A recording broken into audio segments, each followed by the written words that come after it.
बारिश में joint family के कपड़े मोहल्ले में सुखाने वाली देवरानी। धीरे धीरे सुबह हो रही होती है। बारिश के घने बादल आसमान में चारों तरफ फैले होते हैं।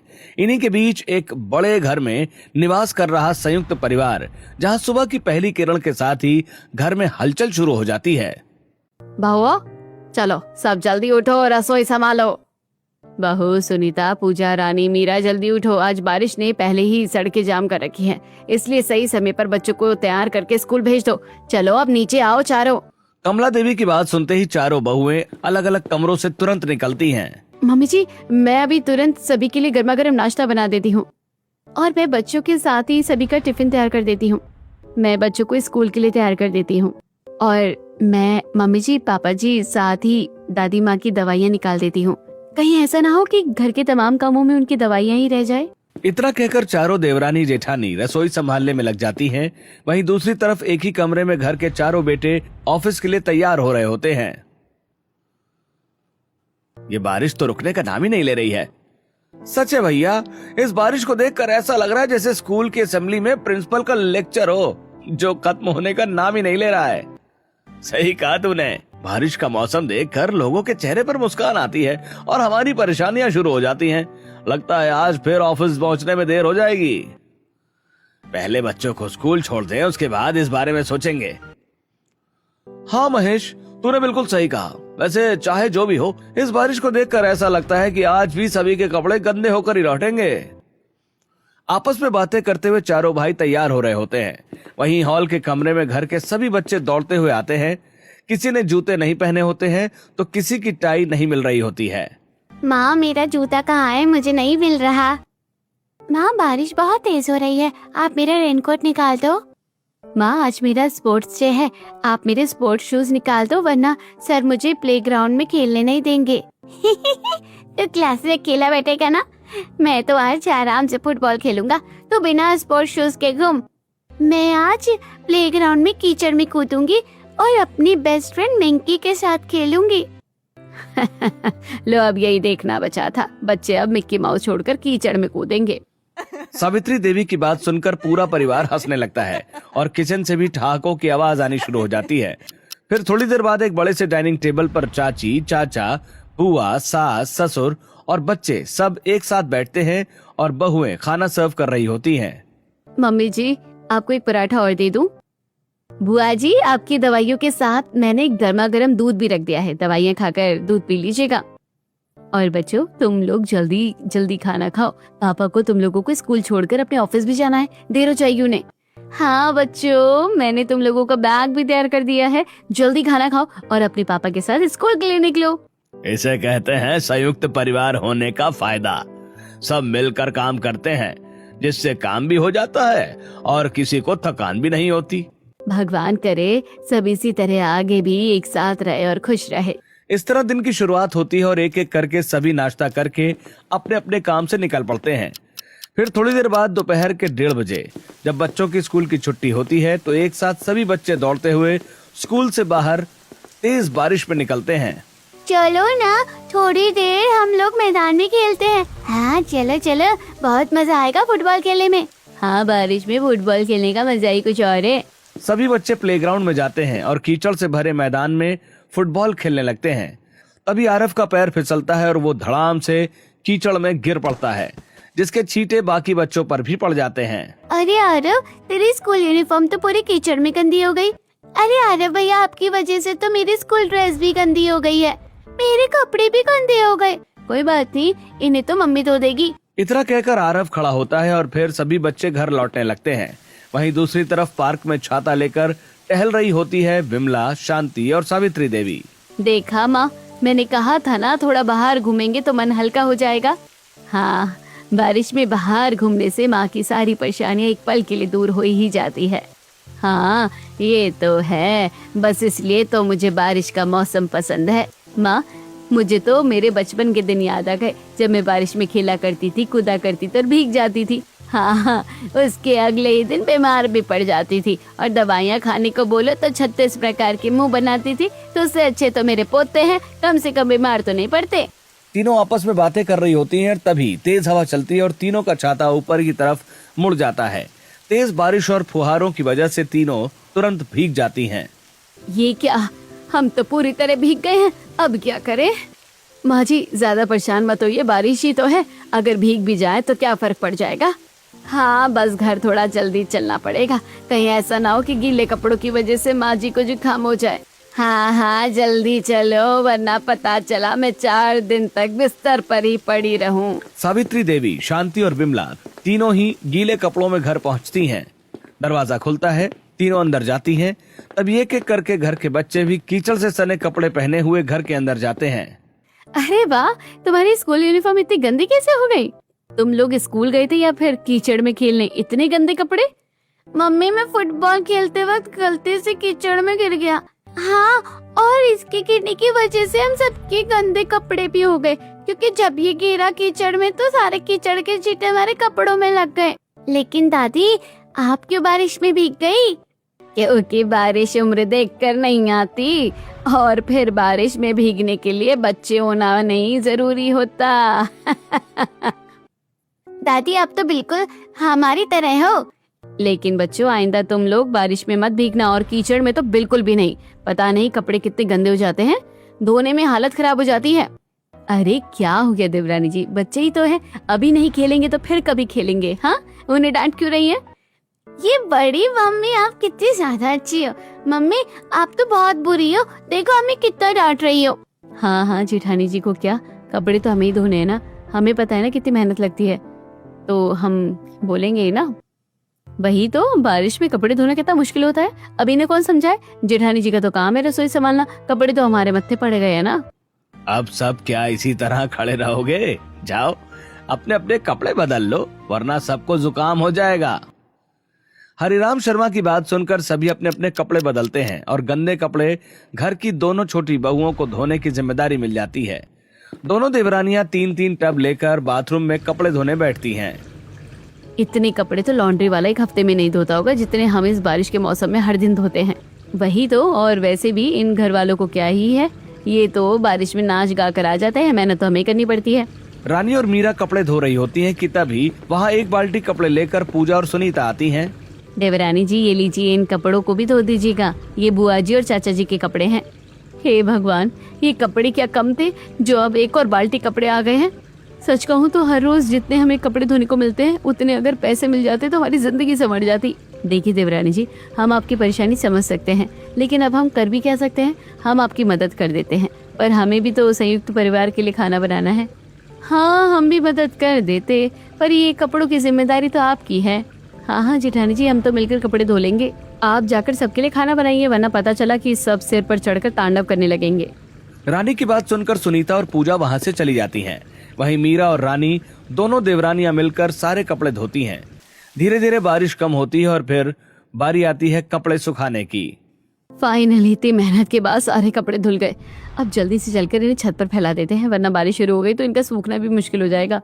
हाँ वैसे भी ये 100 और 150 कपड़े सुखाने में वक्त भी तो बहुत लगेगा। रानी और मीरा तुरंत सारे कपड़े लेकर छत पर जाती हैं, जहाँ पहले ही सभी रस्सियां कपड़ों से भरी होती है। सारी रस्सियां कपड़ों से भरी हुई है। अब ये हम कपड़े कहाँ फैलाए? एक काम करते हैं, कुछ कपड़े खिड़की और कुर्सियों पर डाल देते हैं। हाँ, और बाकी साथ ही कोने में टंगी खूंटियों पर लटका देते हैं। पानी झड़ जाएगा तो फिर बाद में अच्छे से फैला देंगे, लेकिन आधे कपड़े तो फिर भी बच जाएंगे। अब जगह ही नहीं है तो क्या कर सकते हैं, पहले इन्हें फैलाकर सुखा देते हैं, बाकी के बाद में फैलाएंगे। ये सोचकर रानी और मीरा कुछ कपड़े कुर्सियों पर, कुछ रस्सी में तो कुछ खूंटी पर लटका देती हैं और फिर नीचे आ जाती हैं। पर फिर कुछ ही देर में मौसम अपना रुख बदलता है और तेज बारिश शुरू हो जाती है। अरे देवरानी जी, वो देखिए बाहर बहुत तेज बारिश हो रही है। अरे आप लोगों ने तो छत पर कपड़े फैलाए हैं, जल्दी जाइए उतार लीजिए, वरना बहुत बड़ी मुसीबत हो जाएगी, सारे कपड़े दोबारा भीग जाएंगे। हाँ अरे मैं तो भूल ही गई, जल्दी चलिए देवरानी जी। दोनों देवरानियां दौड़ते हुए सीढ़ियों से होकर छत पर पहुंचती हैं, लेकिन बारिश तेज होने की वजह से सारे कपड़े भीग जाते हैं। सारे कपड़े भी भीग गए और हम भी। छत तक आने में ही सारे कपड़े गीले हो गए हैं और हमारी सारी मेहनत पर पानी फिर जाता है। और ढंग की जगह भी तो नहीं है जहाँ 100-150 कपड़े आसानी से फैलाए जा सके। ये बोलते हुए रानी छत से मोहल्ले की तरफ देखती है, जहाँ खुला मैदान, धूप आने की अच्छी जगह होती है। ये मोहल्ले वाला मैदान तो खाली ही है, क्यों ना हम कपड़े अच्छी जगह वहाँ फैलाए, उतारने में भी आसानी और समेटने में भी। रानी गहरी सोच में डूब जाती है और फिर थोड़ी देर बाद जब शाम को चारों बहुएं हॉल में बैठकर सब्जी काट रही होती हैं और सावित्री देवी और कमला देवी सोफे पर बैठकर टीवी देख रही होती हैं। मैं सोच रही थी कि क्यों ना हम छत की जगह मोहल्ले के मैदान में कपड़े फैलाएं, लेकिन क्यों? बारिश में 150 कपड़े हो जाते हैं जिन्हें फैलाने के लिए जगह नहीं मिलती। ऊपर से जब तक हम सीढ़ियों से छत पर जाते हैं बारिश की वजह से सारे कपड़े भीग जाते हैं और हमारी मेहनत बेकार हो जाती है। क्या मतलब? यही कि अगर हम कपड़े मोहल्ले में फैलाएंगे तो हमें कपड़े फैलाने के लिए ज्यादा जगह भी मिलेगी और कपड़े समेटने में भी आसानी होगी। बहू, अगर जरूरत है तो एक दिन के लिए फैला सकती हो। तुम दोनों देवरानियां मोहल्ले में हमारे संयुक्त परिवार के कपड़े फैला देना कल। सावित्री देवी की बात सुनकर दोनों देवरानियां खुश हो जाती हैं और फिर अगले दिन सारे कपड़े धोकर घर से बाहर मोहल्ले में निकलती हैं। आज का काम सिर्फ कपड़े फैलाना नहीं बल्कि रस्सी बांधकर मोहल्ले में जगह बनाना भी है। आप चिंता मत कीजिए देवरानी जी, मुझे रस्सी अच्छी तरह से बांधनी आती है। आप बस देखते जाइए मैं क्या करती हूँ। रानी तुरंत अपना पल्लू कमर में खोसती है और 2 बांस लेकर 150 मीटर लंबी रस्सी को बांस में बांधकर मोहल्ले में गाड़ देती है। हो गया। अब हम दोनों देवरानी मिलकर आराम से मोहल्ले में कपड़े फैलाएंगे, ना कोई झंझट और ना ही किसी बात की परेशानी। हाँ, अब तो हम कपड़े आसानी से फैलाएंगे और भी आसानी से उतर भी जाएंगे। इतना कहकर मीरा और रानी 150 फुट लंबी रस्सी पर एक एक करके 100 से 150 कपड़े फैलाती हैं और थक कर वापस घर लौटती हैं। वहीं हॉल में, मेरा टिफिन भाभी ने दे दिया था, अब मैं ऑफिस जा रहा हूँ। मेरा भी, तुम अपना ध्यान रखना, मैं भी ऑफिस जा रहा हूँ और अगर वक्त मिला तो पापा की दुकान पर भी चला जाऊंगा। हाँ हाँ ठीक है, आप लोग ऑफिस और पापा जी की दुकान संभालिए, वैसे ध्यान से जाइएगा, बाहर का माहौल खराब है। मीरा की बात सुनकर सुरेश और मोहन हल्का मुस्कुराते हैं और फिर ऑफिस के लिए निकल पड़ते हैं। थोड़ी ही देर बाद कड़कड़ाती बिजलियों के साथ मूसलाधार बारिश शुरू हो जाती है। दोनों बहुएं झटपट करके बाहर आती हैं और मोहल्ले से सारे कपड़े उतारने लगती हैं।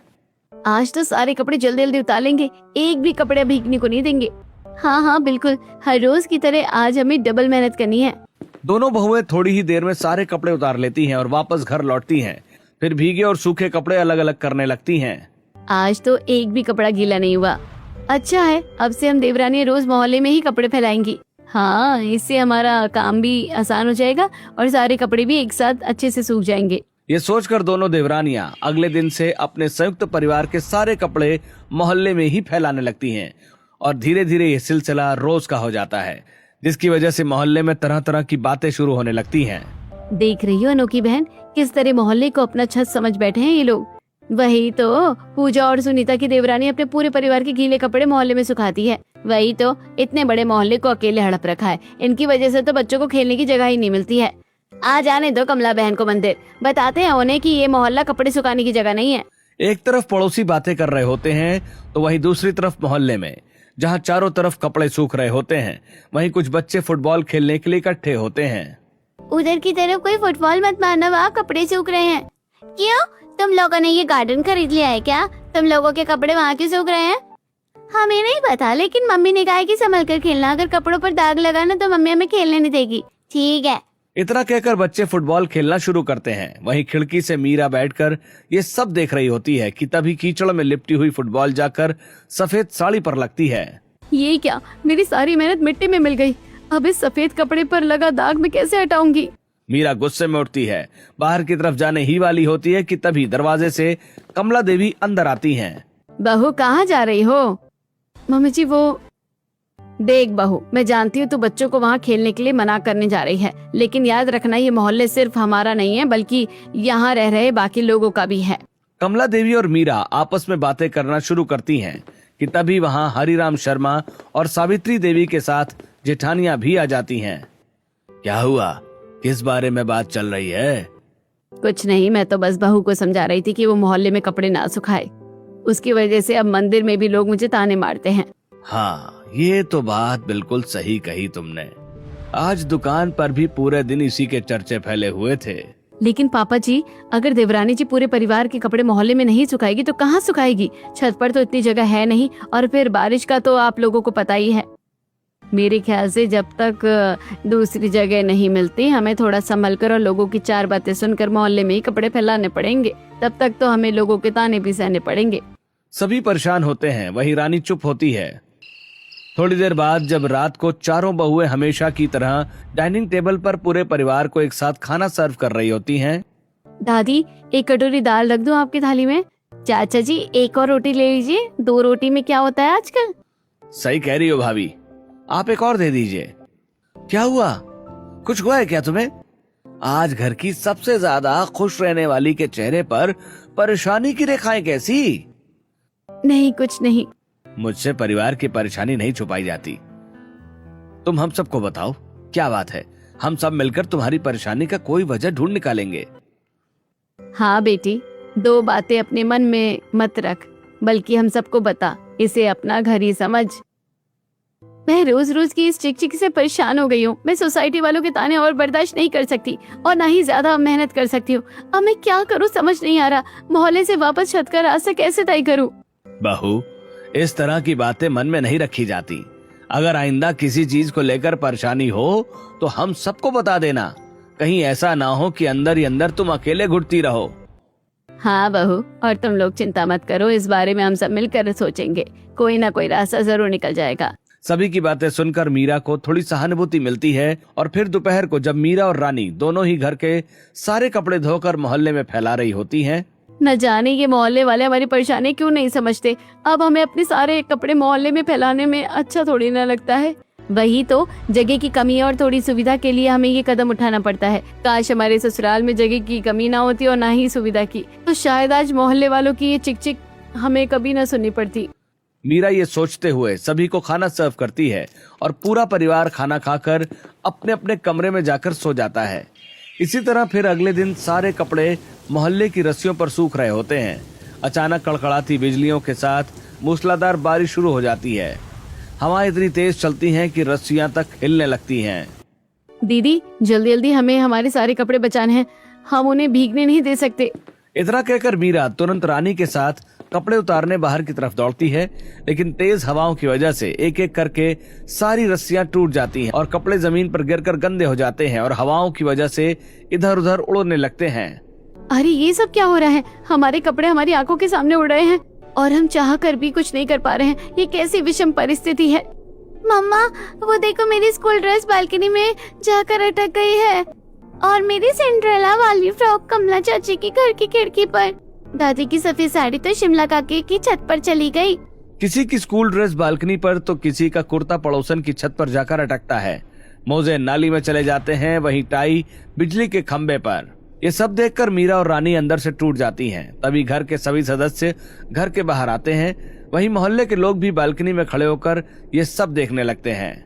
मैंने तो इनके इतने बड़े नुकसान के बारे में कभी सोचा ही नहीं था। अब क्या ये लोग 100-200 कपड़े दोबारा धोएंगे? अरे धोएंगे तो तब ना जब इन्हें कपड़े मिलेंगे। न जाने कौन सा कपड़ा कहाँ चला गया है। हम बेचारियों को सिर्फ ताने मारते रहे और आज जाकर उनकी परेशानी समझ में आ रही है, उनकी मजबूरी समझ में आ रही है। सब लोग एक साथ खड़े होकर कपड़ों को इधर उधर उड़ता हुआ देख रहे होते हैं। रानी की आंखें आंसुओं से भर जाती हैं और फिर तूफान खत्म होने के बाद मैंने सोचा नहीं था कि हमारी मेहनत इस तरह मिट्टी में मिल जाएगी। मुझे तो बहुत रोना आ रहा है। अब 150-200 कपड़े हम किस गली मोहल्ले, किस नाली में और किसकी छत पर जाकर ढूंढेंगे? बहू, परेशान क्यों हो रही हो? तेरा परिवार तेरे साथ खड़ा है, हम लोग भी तेरी मदद करेंगे। हाँ, तुम लोगों की मजबूरी हमारी ताकत नहीं है, बल्कि परेशानी है। अगर तुम परेशान हो तो हम भी हैं। इतना कहकर सुरेश के साथ ही पूरा परिवार कपड़े बीनने में लग जाता है, जिन्हें देखकर पड़ोसी भी हाथ बटाने के लिए आगे बढ़ते हैं। बेटी, हम तुम्हें ताने जरूर मारते हैं, लेकिन तुम हो तो हमारे परिवार जैसी ही, इसलिए हम तुम्हारी मदद भी करेंगे। हाँ, अगर एक पड़ोसी की मदद नहीं करेगा तो फिर और कौन करेगा? दोनों देवरानियां, पूरा परिवार और मोहल्ले के सभी लोग इधर उधर से कपड़े ढूंढकर इकट्ठा करते हैं। कोई नाली से मोजे निकालता है, कोई पेड़ पर टंगी टाई को खींचता है, तो कोई छत के लिए सीढ़ी मंगवाता है। अरे, अब तक कोई सीढ़ी लेकर नहीं आ सका क्या? मुझे छत पर फंसी माँ की सफेद साड़ी निकालनी है। पापा, साड़ी के साथ मेरी टाई भी निकाल दीजिएगा। वो देखिए, उस पीपल के पेड़ पर जाकर अटकी है। ये छी मम्मी, ये देखो, मेरे मोजे नाले में गिर गए थे। ये छी, अब इन्हें हम नहीं पहनेंगे। बहू, सबसे पहले जितने कपड़े मिल गए हैं उन्हें एक तरफ रख दो। कम से कम अगर दोबारा आंधी आई तो उन्हें लेकर घर में भाग जाएंगे, वरना पता चला वो दोबारा उड़ गए। अरे हाँ पापा जी, आपने बिल्कुल सही कहा। हम अभी सारे कपड़े एक जगह समेट लेते हैं। इतना कहकर मीरा सारे कपड़े को एक साथ एक जगह समेट कर रख देती है। दूसरी तरफ रानी सारे कपड़े इधर से उधर बटोर रही होती है। इन्हीं सब में पूरा दिन बीत जाता है। फिर रात को जब सभी आंगन में बैठे होते हैं तो सारे गीले कपड़े सामने पड़े होते हैं। बस बहुत हो गया, अब इस तरह और नहीं चलेगा। अब हमें जल्दी से दूसरा तरीका अपनाना पड़ेगा, वरना 100-150 कपड़े घर में ढेर बनकर रह जाएंगे। लेकिन पापा जी 100-150 कपड़े कैसे सूखेंगे, कहाँ सूखेंगे? पूरा परिवार परेशान बैठा होता है कि तभी वहाँ पायल हाथ में लोहे की पाइप, रस्सी और कुछ पुरानी साड़ियाँ लेकर आती है। ये क्या है नाना जी, आपने स्टोर रूम से ये सारी चीजें क्यों निकाली? क्योंकि ये कोई बेकार पुरानी चीज नहीं है जो स्टोर रूम में रखी जाए। ये आधुनिक युग को आसान बनाने और हमारी परेशानी का सोल्यूशन है। क्या मतलब है तेरा? मतलब हमें छत पर कपड़े फैलाने की जरूरत नहीं पड़ेगी। हम एक ऐसा रोलिंग कपड़ा स्टैंड बनाएंगे जो बिल्कुल दुकान के शटर की तरह ही काम करेगा। शटर की तरह? वो कैसे? हम छत से जमीन तक 2 मजबूत लोहे के खंबे लगाएंगे। ऊपर से एक मोटी लोहे की रॉड होगी जिसके एक सिरों पर पुली लगी होगी। उस रॉड से कई रस्सियां जुड़ी होंगी जिन पर हम हैंगर टांगेंगे। उन्हीं हैंगरों पर सारे कपड़े लगाए जाएंगे। मतलब कपड़े रस्सी पर नहीं, हैंगर पर टंगेंगे। हाँ, और जैसे ही बारिश शुरू होगी बस इस पुली हैंडल को घुमाना होगा और किसी शटर की तरह सारे कपड़े पुली में लिपट जाएंगे। जैसे ही पतंग की लटाई में मांझा और ऊपर बने शेड के अंदर सुरक्षित हो जाएंगे। और बारिश रुकने पर बस हैंगर को उल्टी दिशा में घुमाने से पूरा रोल धीरे धीरे खुल जाएगा और कपड़ों के सारे हैंगर फिर से अपनी जगह आ जाएंगे। कपड़ों को दोबारा उतारने या फैलाने की जरूरत भी नहीं पड़ेगी।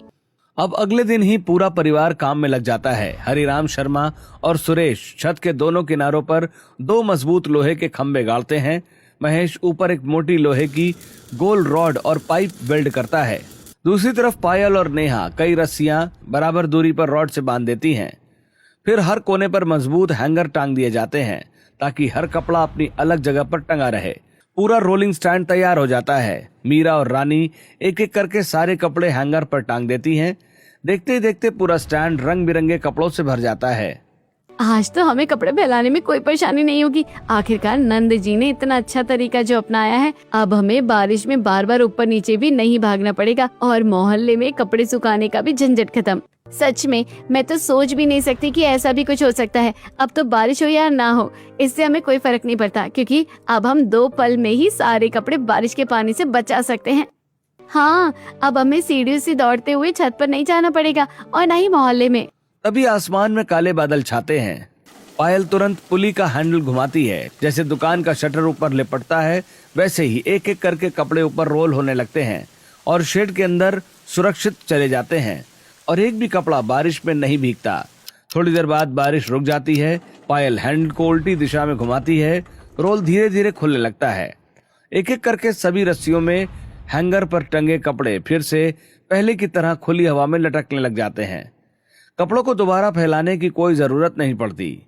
ऐसे ही एक दिन दोनों देवरानी जेठानी बाथरूम में संयुक्त परिवार के बहुत सारे कपड़े धो रही होती हैं कि तभी पूजा कहती है, आप लोग इतने आराम से कपड़े धो रहे हैं और वहाँ बाहर मौसम बिगड़ता ही जा रहा है। अगर कपड़े इतनी लेट धुलेंगे तो फिर कपड़े सूखेंगे कब? वही तो, बादल चारों तरफ से घिर गए हैं और आसमान काला हो गया है। लगता है आज मूसलाधार तेज बारिश होगी। अब बारिश सुनकर डर नहीं लगता जेठानी जी। अब आपकी देवरानी कपड़े धोने और फैलाने के मामलों में एक्सपर्ट हो गई है। वही तो, जब खेल सिर्फ एक रस्सी का हो तो बारिश देखकर क्यों परेशान होना। इतना कहकर दोनों देवरानियां मुस्कुराने लगती हैं। थोड़ी देर बाद दोनों ही सारे कपड़े धोकर लोहे के ढांचे पर एक एक करके सुखाने लगती हैं और फिर उस ढांचे की रस्सी को नीचे की तरफ खींच देती हैं जिससे ढांचा ऊपर चला जाता है। अरे वाह, ये तो बिल्कुल आसान है। अब से हम रोज यही इस्तेमाल करेंगे। अब मोहल्ले में कपड़े फैलाकर सभी की बातें नहीं सुननी पड़ेगी और हमारे कपड़े अब इधर उधर भी नहीं उड़ेंगे और हमारे कपड़े गंदे भी नहीं होंगे और हमें दोबारा कपड़े धोने का तनाव भी खत्म हो जाएगा। ये सोचकर अब दोनों देवरानियां इस नई तकनीक का इस्तेमाल करती हैं और मोहल्ले में कपड़े फैलाना बंद कर देती हैं, जिससे धीरे धीरे सभी पड़ोसियों में बात शुरू हो जाती है। अरे लगता है कि कोई चमत्कार हो गया है। आजकल दोनों देवरानियां मोहल्ले में कपड़े कैसे नहीं फैला रही हैं। पहले तो उनकी छत पर हर समय कपड़े दिखाई देते थे और पूरा मोहल्ला भी उनके कपड़ों से घिरा रहता था, जिसकी वजह से आस पड़ोस के बच्चे भी खेल नहीं पा रहे थे। ऐसा लग रहा है जैसे उनके कपड़े न फैलने से पूरा मोहल्ला ही खाली खाली सा लग रहा है। आखिर कपड़े सुखाती कैसे होंगी? इनके थोड़े बहुत तो कपड़े नहीं होते हैं कि जो घर के अंदर ही या छत पर सुखा सके। इनका तो पूरा संयुक्त परिवार है, कितने सारे कपड़े होते हैं इन लोगों के। जरूर कोई बात है जो हमें अभी तक नहीं पता लगाना पड़ेगा। आखिर इन सब के पीछे की असली वजह क्या है? ये लोग क्यों कपड़े मोहल्ले में और छत पर नहीं सुखा रहे हैं?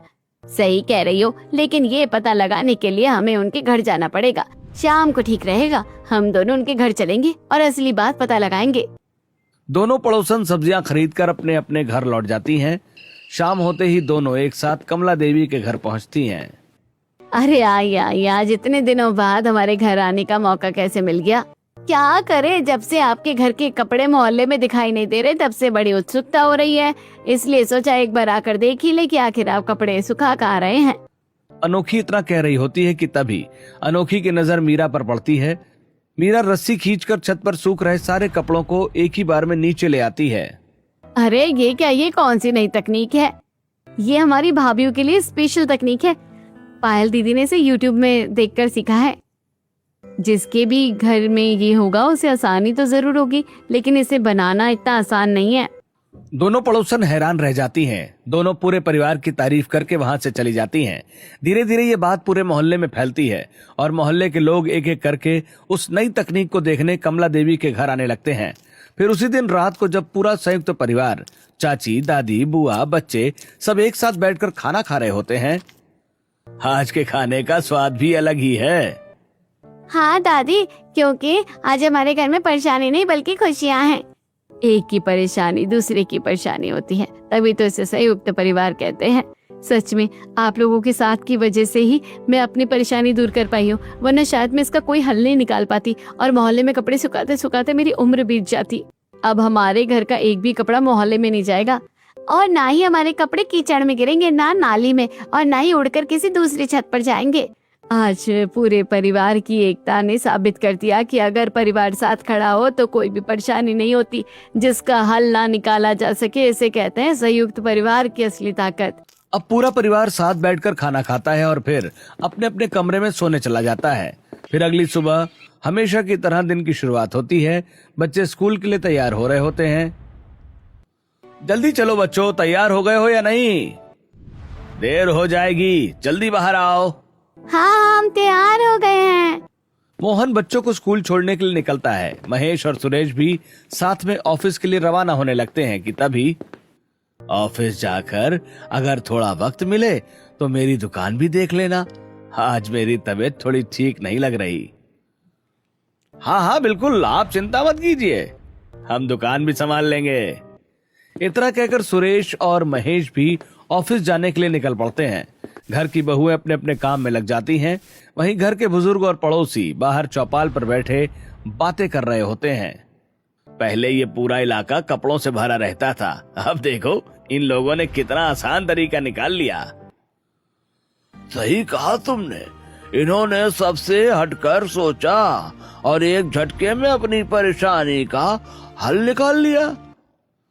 दोनों की बातें सुनकर सावित्री देवी और हरिराम शर्मा उनके पास जाते हैं। जब बात संयुक्त परिवार की एकता पर आ जाए तब हर परेशानी का हल जरूर निकलता है।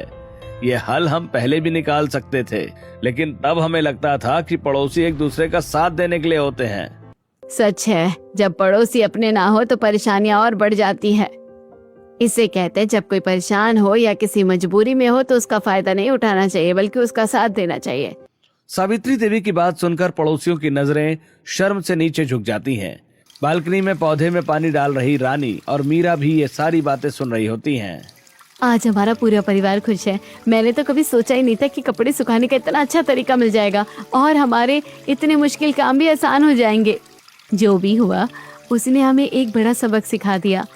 अब कभी भी हम देवरानियां अपने संयुक्त परिवार के कपड़े मोहल्ले में फैलाने पर मजबूर नहीं होंगी। काश जैसे देवरानी जी आप लोगों का कपड़े फैलाने का काम इतना आसान हो गया, वैसे ही हमारा खाना बनाने का काम भी हो जाता। अरे हाँ, फिर तो मजा ही आ जाता। लगता है ननद जी को थोड़ा पटाना पड़ेगा, वही YouTube में देखकर कोई नया तरीका बताएगी हमें।